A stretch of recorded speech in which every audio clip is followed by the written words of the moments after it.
Mr. President, The senator from Mississippi. first of all, a bit of housekeeping. I have 10 requests for committees to meet during today's session of the Senate. They have the approval of the majority and minority leaders. Duly noted. And thank you, Mr. President.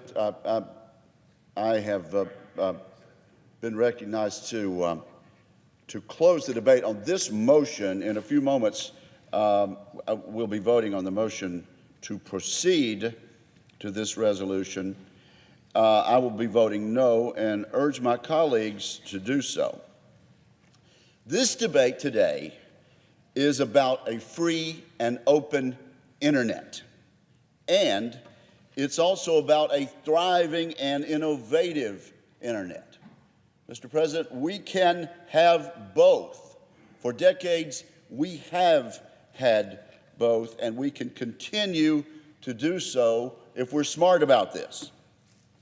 Does every senator in this chamber believe in a free and open internet? Yes.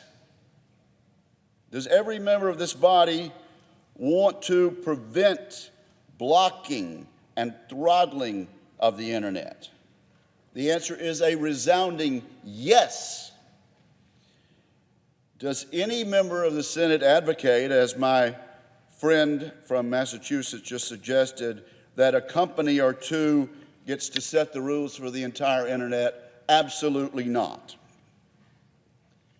Do all senators and all congressmen want the internet to be a source of innovation and job creation and prosperity as it has been for a quarter century? I hope so. I hope we all want this information superhighway, this technology superhighway, to continue its success. I hope we all want the internet to continue being that phenomenal platform for market competition, health advancements, investment, technological progress, efficiency, and safety. I hope we all want this. And if we all want this great engine to keep going, it's important to ask how all this happened in the first place. How did we get here? How did we arrive at this point in our nation's history with a dynamic internet economy that is truly the envy of the world? The answer lies in the creativity and ingenuity of the American spirit. This has allowed the internet to thrive under the light touch regulatory framework that has governed the internet for most of its history. Let's revisit a little of that history, Mr. President. It was in 1996. I was a freshman member of the House of Representatives at this time, under a Democratic president, under a Democratic administration, that our country was at a crossroads on how to govern this new thing called the World Wide Web, the internet. No one could have imagined the success of the internet that we have today. But policymakers had the foresight not to regulate these new emerging information services like the services of a bygone era. Instead, in 1996, during the Clinton administration, a very deliberate and thoughtful decision was made not to impose Title II rules.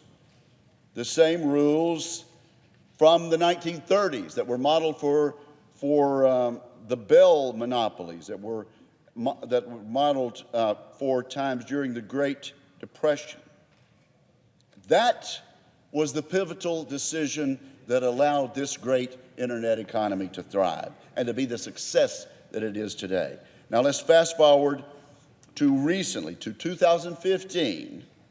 That was the year the FCC made an ill-advised decision to change all that. Despite the explosive growth, new applications and services, and consumer choice that the internet was delivering to Americans, the FCC imposed these Title II rules, and that's what we're debating today. Almost immediately, we saw a chilling effect on investment and innovation. U.S. companies were right to be uncertain about the archaic Title II regulations and how they would apply to modern technology. Fortunately, this misguided action was reversed. Last year, the FCC lifted the 2015 regulations and restored the light touch regulatory framework that has benefited consumers for almost 2 decades and has resulted in this great success. Today, some in Congress are trying to give the government more control again, applying utility-style regulations that would threaten the internet as we know it. We should reject these efforts.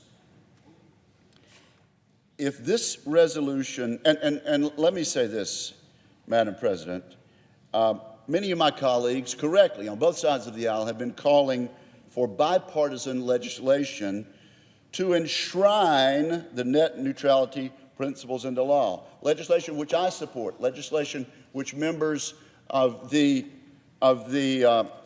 minority party have supported. If this resolution passes today, it will amount to a statement, merely nothing more. Senator Thune will give senators an opportunity to pass bipartisan legislation today. I hope we'll do that.